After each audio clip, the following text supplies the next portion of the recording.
ដេទី10ខ្ញុំគឺជាមនុស្សដែលមានលុយលៀនហើយនៅពេលនេះ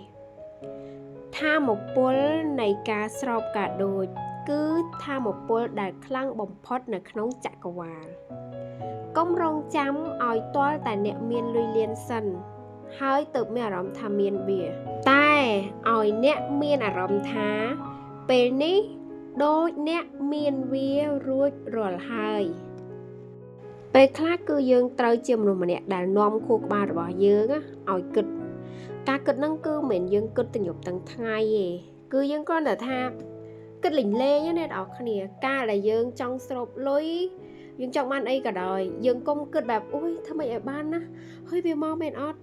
គឺយើងកុំគិតឲ្យវាពិបាកឲ្យវាសម្ពាធអត់ទេគឺយើងគិតលេងលេងថាឧទាហរណ៍បើសិនតែថ្ងៃនេះយើងមានលុយលៀនណាយើងមានអារម្មណ៍មិន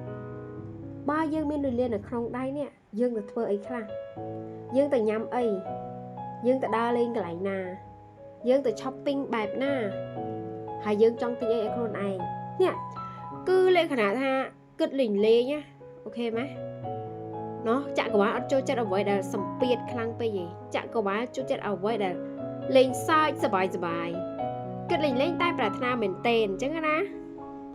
ព្រោះថាមពលចក្រវាលនឹងតបស្នងទៅដល់អារម្មណ៍ដែលវាคล้ายជាការពិតហើយតែប៉ុណ្ណោះអញ្ចឹងមានន័យថាតោះតែយើងសាងរហូតដល់យើងមានអារម្មណ៍ថាហឺពេលណាយើងមានហើយពេលហ្នឹងគឺចក្រវាលនឹងនាំការពិតមកឲ្យយើងហើយ comment ក្រោមផុសនេះទាំងអស់គ្នា